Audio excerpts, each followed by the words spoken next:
আসসালামু আলাইকুম। গতকাল বাংলাদেশের সংসদে আন্দালিব রহমান পার্থ ভাই জ্বালাময়ী এক ভাষণ দিয়েছেন। ছোটোবেলায় বাজারে যেতাম, ওখানে সাপের ওষুধ বিক্রি করতে আসতো, অনেক কিছু বেচতো, এই কৃমির ওষুধ, সাপের ওষুধ, আরও নানান জিনিসপত্র। ওইখানে ওই যে খেলাধুলা দেখাইতো, একটু সাপের খেলা দেখাইতো, একটু গান গাইতো, কমেডি করতো, এগুলো দেখতে মজাই লাগতো। মানুষজন দাঁড়াইতে হতো, প্রতি হাঁটি 2-4 জনের পকেট মার হইতো। তো এই ইয়েগুলো দেখতে কিন্তু শ্রুতিমধুর, খুব ভালো লাগতো দেখে। কিন্তু খেলার শেষে টার্গেট একটাই, ওষুধ বেচবে। কি বলতো?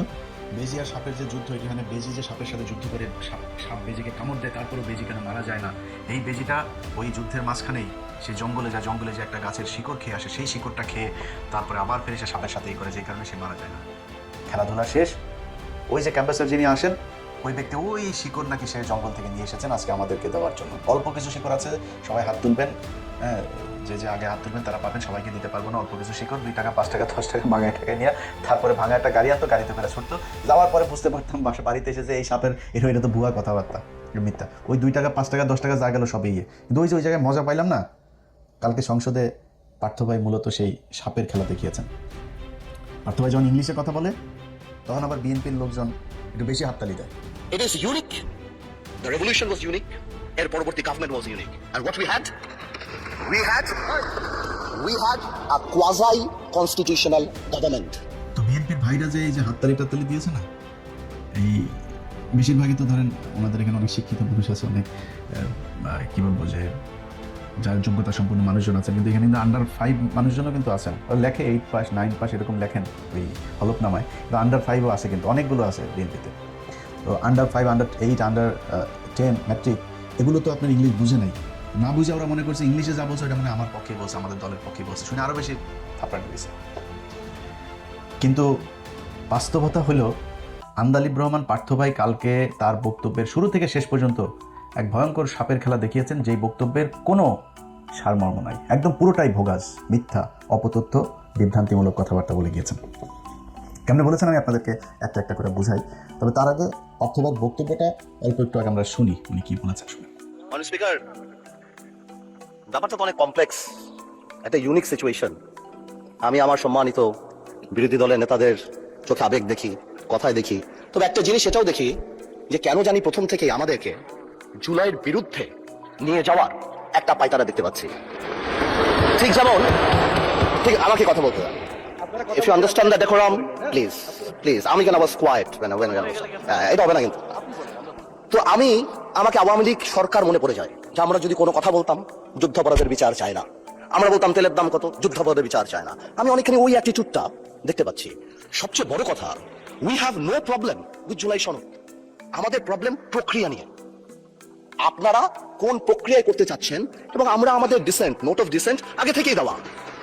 আমাদের প্রক্রিয়া ছিল, আপনারা দেখেন, উইথ ডিউ রেসপেক্ট, একদম রেসপেক্টের সাথেই বলি, রাষ্ট্রপতির ক্ষমতা কমাতে যে আমরা প্রধানমন্ত্রী বা ক্যাবিনেটের ক্ষমতা অনেকাংশে বাড়িয়ে দিয়েছি। দ্যাট ইজ দ্য ইস্যু, আর তো কিছু ছিল না। এই কারণে আমরা আমাদের কনস্টিটিউশনাল ফ্রেমওয়ার্ক রিয়েলাইজ করেছি, উই নিড চেঞ্জ। আমরা মনে করি, বা আমরা আজকে এখানে, আমরা পলিটিশিয়ান, আমাদের মাথায় রাখতে হবে that we must mitigate the harshness of the relevant provisions of the Constitution. At the same time, we must uphold the spirit of July. এই ব্যালেন্স আমাদেরকে করতে হবে। কিন্তু আপনারা তো আমাদেরকে লগর সেটে পাঠিয়ে দিচ্ছেন।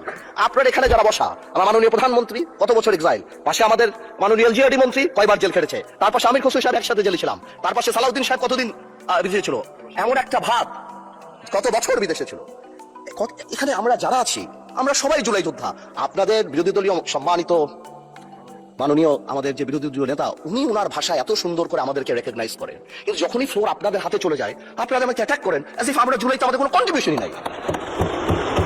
একদিন এক ভাই দাঁড়িয়ে বললো, গতকালকে সম্মানিত সংসদ সদস্য দাঁড়িয়ে বললো যে আমাদের এখান থেকে বলা হয়েছে এই আন্দোলনের সাথে আমাদের সম্পৃক্ততা নাই। অফকোর্স আমরা এই কথা বলেছি, because it was politically correct. We never wanted to give it a political face. আমরা চাচ্ছিলাম ছাত্র আন্দোলন বা যেই কোটা আন্দোলন হচ্ছিল এভাবে যাক। এই রেভলিউশনকে আমরা শ্রদ্ধা করি। 17 বছর আমরা কষ্ট করেছি। এখানে আমার ভাইয়েরা অনেক বেশি কষ্ট করেছে। আমরা জেলে গিয়েছি, আন্দোলনে ছিলাম, 20 দলে ছিলাম, 4 দলে ছিলাম, অনেক আগে থেকে। আমরা চাই না, কিন্তু এই যে একটা প্রক্রিয়া, সংবিধানকে ছুঁড়ে ফেলে দাও, সংবিধানকে ছুঁড়ে ফেলে দাও। সংবিধানকে ছুঁড়ে ফেলবো কেন? সংবিধানকে মনে করায় দেয় যেটা 71-এর পরাজয়ের দলিল। আমি সংবিধান কেন ছুঁড়ে ফেলে দেবো? এই সংবিধান দিলে গাত্রদাহ কেন হবে? এত গায়ে লাগবে কেন? If I don't like it, there are relevant provisions within the constitution যে আমি পরিবর্তন করতে পারি। আমার দরকার কি যে আমি এটাকে ছুঁড়ে ফেলে দেবো? পার্থ ভাইয়ের পুরো বক্তব্যের আপনারা যারা শুনেছেন, এটার আরও বড় আছে, দেখে নিন আপনারা ইউটিউব থেকে। এই বক্তব্য শোনার পরে আপনাদের কারোর কি মনে হয়েছে যে উনি বিএনপির নেতা নাকি বিজেপির নেতা? ওনার বক্তব্যের প্রথম প্রশ্ন হলো এইটা। ওনাকে আগে আমাদেরকে বলতে হবে উনি বিএনপি না বিজেপি। এই গেল 1.5 মাসে এই সরকারের যে মেয়াদ, এই 1.5 মাসে আপনারা সোশ্যাল মিডিয়াতে, কোনো পত্রিকাতে, কারোর কোনো ফেসবুক পোস্টে কোথাও কোনো দিন কেউ শুনেছেন কেউ আন্দালিব রহমান পার্থ ভাইকে অ্যাড্রেস করে বলেছে যে পার্থ ভাই আপনি কেন জুলাই সনদের বিরুদ্ধে? বা বিজেপিকে বলেছে কেউ, ওনার রাজনৈতিক দল যেটা, কেউ বলেছে? কেউ বলে নাই। ওনাকে কেউ অ্যাড্রেসও করে নাই, ওনাকে অভিযুক্তও করে নাই, কিছুই করে নাই। কিন্তু উনি নিজের গায়ে নিলেন অ্যাজ ইফ উনি একজন বিএনপির মন্ত্রী, বা মনে হয়েছে উনি বিএনপির মানে প্রধানমন্ত্রী বা মহাসচিব, এরকম একটা দায়িত্ব নিয়ে উনি কালকে বিএনপিকে দিয়েছেন।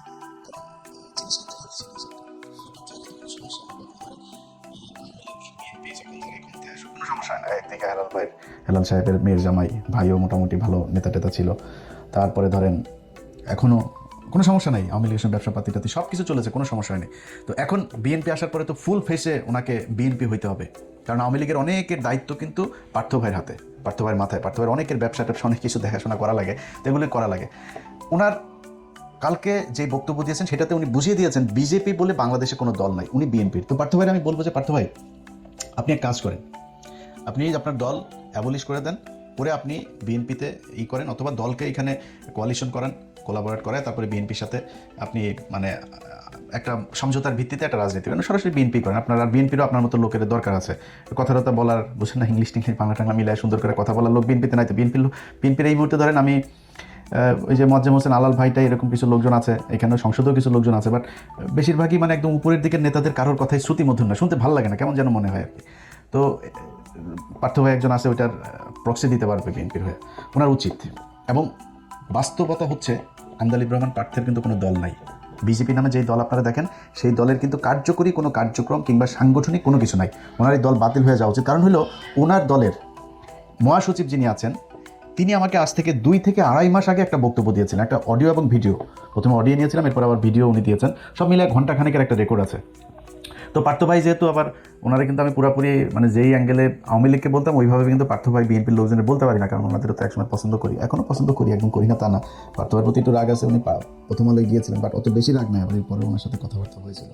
তো উনি মহাসচিব ওনার যে অভিযোগ করেছে সেই অভিযোগ ভয়ঙ্কর অভিযোগ। ওনার দলের মহাসচিব ওনার বাবার সাথে রাজনীতি করেছেন, রাজনীতি করার পরে উনি কিন্তু এই দলের চেয়ারম্যান হইতে পারতেন, কিন্তু ওনার বাবার সন্তান যেহেতু অল্প বয়স, তারপরেও আন্দালিব রহমান পার্থকে উনি চেয়ারম্যান করে দিয়েছেন সম্মান দেখিয়ে। অথচ সেই ব্যক্তিকে এই যে এবার নির্বাচন গেল না, উনি বারবার চেয়েছেন যে উনি মনোনয়ন নেওয়ার জন্য তারেক রহমানের সাথে একটু কথা বলার জন্য, তারেক রহমানের সাথে কথা বলতে দেওয়া হয়নি। ওনার আশপাশে যারা আছেন মহাসচিবকে জিজ্ঞেস করে কাউকে নেয়ও না, কাউকে বাদও দেয় না, সব নাকি আওয়ামী লীগ, ছাত্রলীগ, যুবলীগের লোকজন নিয়ে পার্থ ভাই এখন তার দল বানিয়েছে। আচ্ছা, তারপরে হলো গিয়া উনি আটক হয়েছিলেন না জুলাই আন্দোলনের শেষ দিকে, 5ই আগস্টের ঠিক আগ মুহূর্তে। এই আটক হওয়াটা আটক ছিল না, এটা স্বেচ্ছায় শেখ মুজিবের মতো পাঞ্জাবি লুঙ্গি ইস্ত্রি করা, তারপরে পাকিস্তানিদের হাতে ধরা দেওয়ার মতো। হারুনুর রশিদ হাউন আঙ্কেলকে নাকি মহাসচিব পাশে ছিলেন, তিনি নিজে ফোন দিয়ে হাউন আঙ্কেলকে এই কথা তো জানে না যে আসে না যে পালায় যাবে, হারুন ভাই আমার লোক পাঠান, আমার নিয়ে যান, আমার যদি এখন না নেন তাহলে এটা সবাই খুব ফিসি মনে হবে, সবাই বুঝে যাবে যে এটা আমি আসলে কাদের লোক, তো আমার নিয়ে যান। এতক্ষণ যা বললাম না ওনার দলের ব্যাপারে, এই কথাগুলো আমার না, ওনার লম্বা বক্তব্য, আমি ওইখান থেকে আপনার 2-1 মিনিটের একটু বক্তব্য শোনাই। ওনার মহাসচিব যে কথাগুলো বলেছে ওই মহাসচিবের বক্তব্যে এই কথাগুলো আছে, আমি নিজের থেকে কিছু বানায় বলিনি। আপনার সাথে এই দলটা তৈরি করছি, এসআর সাহেবের সাথে আমরা বের হয়ে গেলাম শুধুমাত্র একটা মাত্র কারণ যে এসআর সাহেব আওয়ামী লীগের সাথে থাকবে, এই জন্য উনি তো ওদিকে চলে যাবে, আমরা জানতাম যে উনি চলে যাবে। হ্যাঁ, তো নাজিবুর রহমান বলছে যে উনি এই জন্য এরকম করতেছে, এবং যেদিন নাকি এটা আমরা দলটা তার সাথে ভাগাভাগি হয় ওই দিন পার্টির বিষয়ে অনেক ঝামেলা হয়েছে। ওই দিন নারায়ণগঞ্জের ওই যে নাসিম ওসমান, সাবিম ওসমানের বড় ভাই বলছিল ওর সাথে আমার টাকাটাকি হয়েছে। তো পরবর্তীতে মঞ্জু ভাই মারা যাওয়ার পরে, মানে নাজিবুর রহমান মঞ্জু ভাই মারা যাওয়ার পরে আমরা পাটুরে বানাইলাম দলের। তার মাও বেঁচে যাইছে, তার মায়ের রাজি হয়ে যায় যে তার মাঝে মতো সরাসরি শেখ হাসিনার আপন মামাতো ফুয়াতো বোন, কারণ প্রায় ওনাদের ইচ্ছা বলে, ওনার কাহিনী বলে, ওনার কাহিনী। তাছাড়া তার নানার ছবি, শেখ সাহেবের ছবি, তার ভাই শেখ মুজিবের ছবি সামনে দিয়ে কান্নাকাটি করে, এই সমস্ত কারণে ওনাকে আমরা সাপোর্ট না করে পাটুরে বানাইছি। তো পার্থ ঠিকই ছিল সমস্যাটা হয়েছে সে একটু আওয়ামী শোষণটা করে খুব কায়দা দিলা, কিন্তু বক্তব্য দেয় খুব সুন্দর যেটা বক্তব্য দেয় আওয়ামী লীগের বিরুদ্ধে, এইটার উপরেই সবাই খুশি হয়ে যায়, কিন্তু সে বিতর্কত ভাবে সে ক্ষতি করে। এটা আমি দলের সেক্রেটারি হিসাবে আমি যেভাবে বুঝি বা আমার দলের লোকজন যেভাবে বুঝে, এটা তো আর সবাই বুঝবো না, বা আমরা যেটা দেখি নিজের চোখে। তারা আমি বলছি আর কি, এইবারও তাই বলছি। তো আমার বলতেছে, আমার চাচা বলে যে আমার বাবার সাথে রাজনীতি করছি, চাচা তোমরা যাই বলো, আমি কি এখন আত্মীয়তার অস্বীকার করে পারবো? আমি আওয়ামী লীগের গালি গালাজ করি, আমার রাজনৈতিক না করলে তারা আমার কোনো থাকবে না, অবস্থান থাকবে। কিন্তু তারা যদি বিপদে পড়ে, আমি যদি তাদের সাথে তখন সম্পর্ক নষ্ট করে দিই, এটা তো ধর্মেই তো নিষেধ আছে যে আত্মীয়তার সাথে সম্পর্ক চিন্তা করা যাবে না, আমার দোষ। হ্যাঁ, আর দলের কমিটির ব্যাপারে সে ইদানিং যেহেতু সে আওয়ামী লীগের লোক আর বলার লোক, এর বাইরে আর কাউরে তেমন করতে চায় না, যার জন্য উনি এককভাবে সই করে। এই হয়েছে আন্দালিব রহমান পার্থ ভাইয়ের রাজনৈতিক অবস্থা আর কি। তো ওনার দল বলে এখন আর কিছু নাই, এই দল দিয়ে যে জীবনে কোনোদিন ক্ষমতায় আসতে পারবে সেটাও না। আবার কারোর সাথে কোয়ালিশন না করলে যে কোথাও এমপি হইতে পারবে, ওইটাও আমার মনে হয় না যে কখনো সম্ভব। এই কারণে উনি বিএনপিকে পুরো ওন করে তারপরে বিএনপির হয়ে উনি জামাতের বিরুদ্ধে সর্বোচ্চ ম্যাক্সিমাম অ্যাটাক করেছেন। ম্যাক্সিমাম অ্যাটাকের মানে শেষ মাত্রাটা কোনটা? জামাত ইসলাম নাকি কবে বলেছেন যে সংবিধান ছুঁড়ে ফেলে দেওয়ার কথা। আমি শুনি না জামাত ইসলামের কে এই কথা বলেছেন, ইভেন ওনারা মনে হয় এটা বলেও নাই। যেটা চায় এই সংবিধান আমরা চাই না, এই সংবিধান সংশোধন হোক, রিপ্লেসমেন্ট হোক, আর যেটাই হোক, এটা জামাত ইসলাম চায়, আমরা চাই, দেশের মানুষ সবাই চায়, ইভেন বিএনপির মানুষও চায়। এখন উনি বলেন যে যারা এটা ছুঁড়ে ফেলতে চায় তাদের কি মনে হয় ৭১ সেই হেরে যাওয়ার সেই দলিল এই কারণে ছুঁড়ে ফেলতে চান? এই যে বক্তব্যটা উনি দিয়েছেন, এটা সবচেয়ে একদম এক্সট্রিম লেভেলের একটা অ্যাটাক করেছেন জামাত ইসলামকে। কিন্তু এই অ্যাটাকটা তো উনি জামাত ইসলামকে করেন নাই। আপনারা এই বক্তব্যটা সবাই শুনেছেন খালেদা জিয়ার, যে খালেদা জিয়া বলে গিয়েছিলেন যে যদি ক্ষমতায় আসেন তাহলে তিনি এই সংবিধান ছুঁড়ে ফেলবেন। এই সংবিধান হলো আওয়ামী লীগের একটি ইশতেহার। এই সংবিধানকে যেই দিন জনগণের সরকার আসবে সেই দিন এই সংবিধানকে ছুঁড়ে ফেলে দেওয়া হবে। তাহলে এখন বলুন আপনি, আন্দালিব রহমান পার্থ এটা কি খালেদা জিয়াকে বলেছেন না জামাত ইসলামকে বলেছেন? আওয়ামী লীগ মনে করে খালেদা জিয়া, জিয়াউর রহমান এরা সবাই পাকিস্তানের লোক, পাকিস্তানের এজেন্ট ছিল, রাজাকার ছিল, পাকিস্তানের হয়ে বাংলাদেশের মানুষের বিরুদ্ধে যুদ্ধ করেছে। এটা শেখ হাসিনা বহুবার বলেছে, খালেদা জিয়া হলো প্যারে পাকিস্তান টাকিস্তান এগুলো বলে কথা বলেছে, এটা আপনারা শুনেছেন অনেকেই। आए मेरे जान प्यारे दमान आंखों की तारा आसमान की चांद मेरे जान पाकिस्तान এ হলো খালেদা জিয়ার কথা। বিএনপির হৃদয় তো থাকে পাকিস্তান, তাদের মনেই আছে পাকিস্তান, দিল মে হায় প্যারে পাকিস্তান। এইসব কারণেই এই যে পাকিস্তানের পন্থী এগুলো বলার কারণে কিন্তু আজকে পর্যন্ত এই মুক্তিযুদ্ধের বিষয় নিয়ে খালেদা জিয়া এবং হাসিনা, এই যে জুলাইয়ের যে আন্দোলন হলো, 15 বছরের যে স্বৈরশাসন, এগুলো সব ক্ষেত্রে মুক্তিযুদ্ধের এগুলোকে কেন্দ্র করে। এবং আন্দালিব রহমান পার্থ আবারও ফের সেই ৭১ নিয়ে এখানে খোঁচাটা দিলেন। তিনি যেটা করেছেন এটা আমি মনে করি জামাত ইসলামকে এর চাইতে বেশি বড় অ্যাটাক করে কথা বলার, আমি জানি না জামাত ইসলামের কেউ কোনোদিন সংসদের দ্বারা আন্দালিব রহমান পার্থকে বা সরাসরি দেখা হইলেও বলেছে কিনা, কিন্তু আন্দালিব রহমান পার্থকে এই অ্যাটাকটা করতে হয়েছে কারণ ওনাকে তারেক রহমানের সাথে বিএনপির সাথে এমন খাতের দিতে হবে অ্যাজ ইফ এটা মনে হয় যে আন্দালিব রহমান পার্থ মানে বিএনপির বিশাল বড় একজন শুভাকাঙ্ক্ষী, এই কারণে তারা তেলবাজি করে ওইখানে যাইতে হবে, এই জন্যই সেটা করেছেন।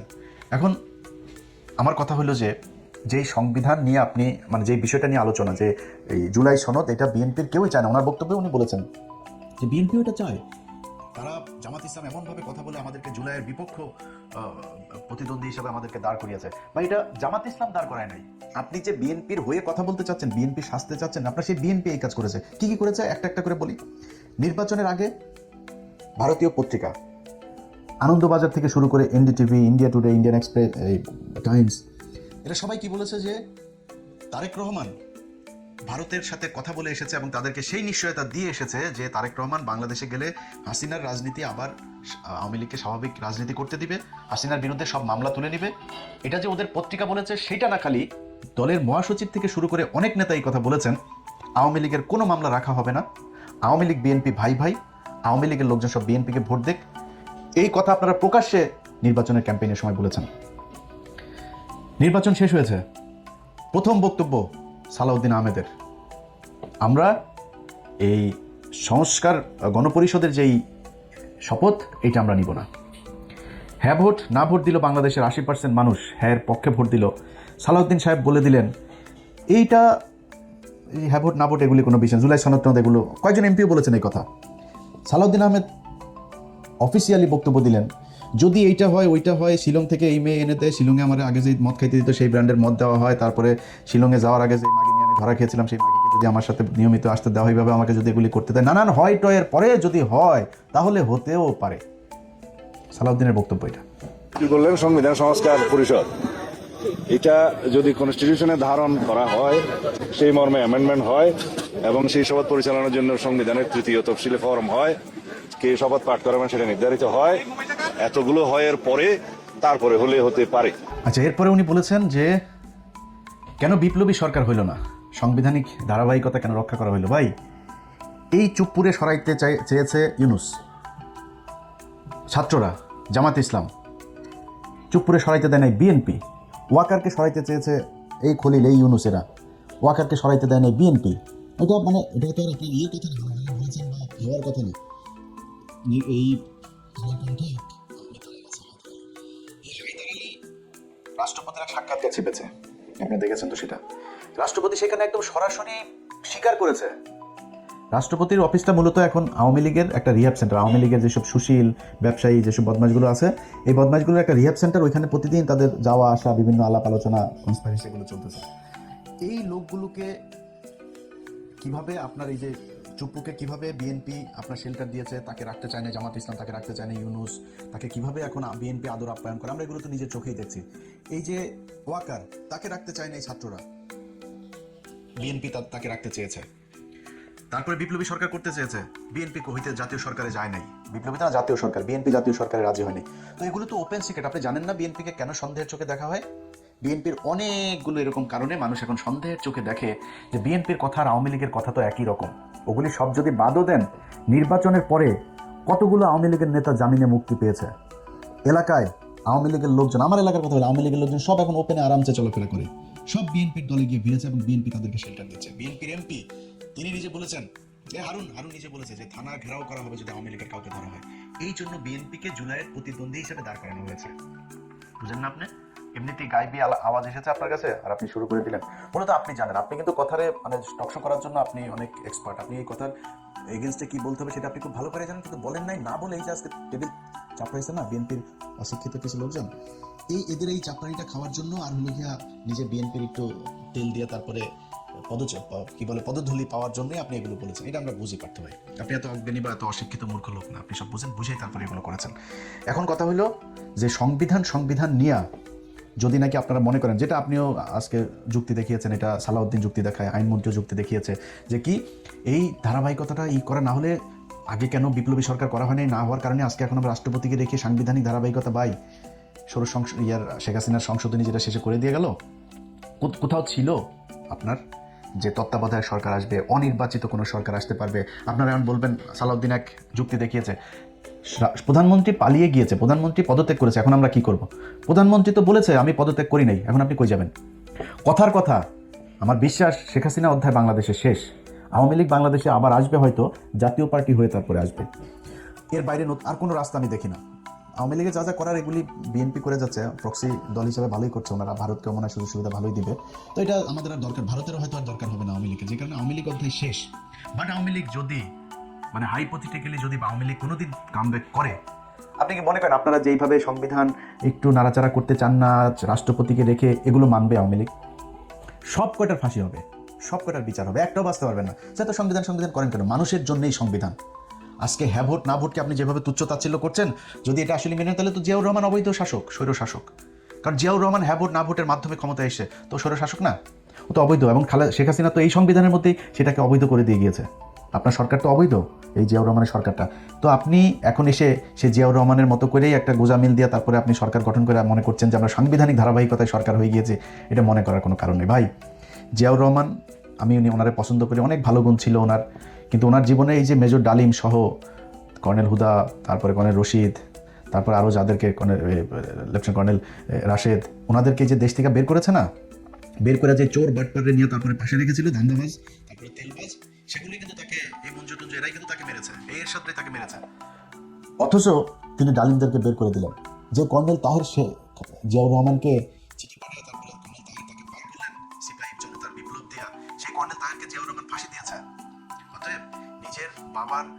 পুনরাবৃত্তি না করে আমরা জিয়া পরিবারকে প্রচণ্ড ভালোবাসি, বিএনপিকে নিয়ে অনেক সমালোচনা করি, তারপরেও সেই সমালোচনা কোনোদিনও সেই আওয়ামী লীগের মতো হবে না। আপনাদেরকে বন্ধু ভাই মনে করি আপনাদের কাছে আবদার দাবি থাকবে যে এই সংবিধানের দোহাই না দেওয়া জুলাই সনদটা বাস্তবায়ন করেন। এখানেও যদি কোনো কিছু কাটছাট করা লাগে সেটা জামাতের সাথে, এনসিপির সাথে, মানুষের সাথে প্রয়োজনে আবার হ্যাঁ ভোট না ভোট করেন। আপনারা বলেছিলেন নির্বাচনের পরে গণভোট আবার করেন, আপনারা মানুষকে বোঝান এই ঘটনা। আপনারা এখন করেছেন যে 4টা প্রভিশন দেওয়া হয়েছে, সেখানে যদি আরও প্রভিশন আপনি যুক্ত করতে চান করেন, করে গণভোট নেন। মানুষ সেখানে আপনি অপশন রাখেন হ্যাঁ ভোট, না ভোট, মধ্যবর্তী কোনো সিদ্ধান্ত যদি থাকে, সবগুলো দিয়ে পয়েন্ট দিয়ে শুধু হ্যাঁ ভোট না ভোট একদিনে করেন, করায় তারপরে হইলেও এই সংবিধানটা ছুঁড়ে ফেলেন। এই সংবিধান শেখ মুজিবের ইন্ডিয়া থেকে নিয়ে আসা সংবিধান, এটা আমি বলি নাই ভাই, এটা ওই সময়ের যে মানবেন্দ্র লাল, তারপরে এই সুরঞ্জিত সেনগুপ্ত, এই যে আমিনুল ইসলাম এখনো জীবিত আছে, আমিনুল ইসলামকে যা জিজ্ঞেস করেন, ওর বই বাজেয়াপ্ত করেছে হাসিনা, সেই বই বিক্রি করতে দেয়নি, ওরে নানানভাবে টর্চার করেছে। আমিনুল ইসলামকে মুখ খুলতে দেয়নি, যে ব্যারিস্টার আমিনুল ইসলাম, সে শেখ মুজিবের মুখের সামনে বলেছিল যে এই সংবিধান একদিন মানুষ ছুঁড়ে ফেলবে। ওরে বলছিল শেখ মুজিব, তুই কে, 2 দিনের বাচ্চা, তুই আমার মুখের উপরে এসে কথা বলিস? বের করে দিয়েছে ইয়ে থেকে, 1জন 2জন না।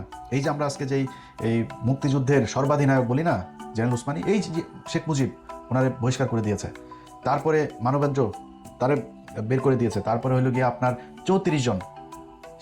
সেটা তো গণপরিষদ ছিল তো নির্বাচনের পরে, যেটা মানে 73 নির্বাচনের আগ থেকে 72 থেকে মানে 16 ডিসেম্বর থেকে 73 নির্বাচনের দিন পর্যন্ত এই সময়টাতে ছিল গণপরিষদ, তখন তো সংসদ ছিল না। তো এই গণপরিষদ মাত্র 34 জনকে রেখে শেখ মুজিব সবগুলোরে বাদ দিয়ে দিয়েছিল, এবং এই 34 জনকেই তার খুব তেল মারা কিছু লোকজনে নিয়ে সে একটা সংবিধান করলো। এই সংবিধান নিয়ে এই আপনাদের অনেক ইতিহাসবিদ লিখেছেন যে এইটা হইল গিয়া ভাসানী বলেছেন, এই মানবেন্দ্র বলেছেন, তারপরে এই আমিনুল ইসলাম বলেছেন, এরকম আরও অনেকে বলেছেন এইটা। আচ্ছা, আরেকটা লোক আছে, ওই লোকটার নামটা ভুলে, একজন নারী, উনি খুব সুন্দর করে লিখেছিলেন যে এই সংবিধানটা হইল ভারত থেকে আনা একটা সংবিধান। অতএব শেখ মুজিবকে ভারতে দিয়েছিল এই সংবিধানটা। প্রতিটা পরতে সংবিধানের অনেকগুলো জায়গা আছে, আমি সংবিধান একদম পুরো মুখস্থ বলতে পারি, বাট কিছু কিছু পয়েন্ট আমি জানি। যেমন ধরেন 145 ক, সেখানে বলা হয়েছে যে বিদেশি কোনো চুক্তির ক্ষেত্রে সংসদে বিল উত্থাপন করিতে হইবে, কিন্তু যদি প্রেসিডেন্ট মনে করেন তাহলে বিশেষ ব্যবস্থাপনা, মানে আমি কথাগুলো একদম এক্সাক্টলি এরকম বলছি না, এরকম তিনি চাইলে গোপনেও সেই বিদেশি রাষ্ট্রের সাথে চুক্তি করিতে পারিবেন। এটার নাম সংবিধান। এরপরে তো শেখ মুজিব তো সেই চুক্তি করে গিয়েছে, হাসিনা করে গেছে সেই চুক্তি। এই সংবিধান আমাদের দেশের সবচেয়ে বড় সমস্যা ভাই। আপনারা বলেন আবেগ দিয়া দেশ চলে না, সংবিধান হয় না, দেশ পরিচালনা করা যায় না, আমরাও মনে করি তাই। যদি আসলে আবেগ দিয়ে মনে করতে না, সবার আগে এই জাতীয় সঙ্গীতের মধ্যে সংসদে দাঁড়ায় সবাই হিসু করতে হবে। ওই গান চলবে, ওইটা ওইখানে হিসু করবেন, করে ওটা বাদ দিবেন, কারণ এটা আবেগের কারণে এখন পর্যন্ত আমাদের এই জাতীয় সঙ্গীত হিসেবে আছে। আপনি যেমন মন চায় আমার সাথে আপনি ডিবেট করেন। এই জাতীয় সঙ্গীতটা কি? রবীন্দ্রনাথ আরেক দেশের মানুষ,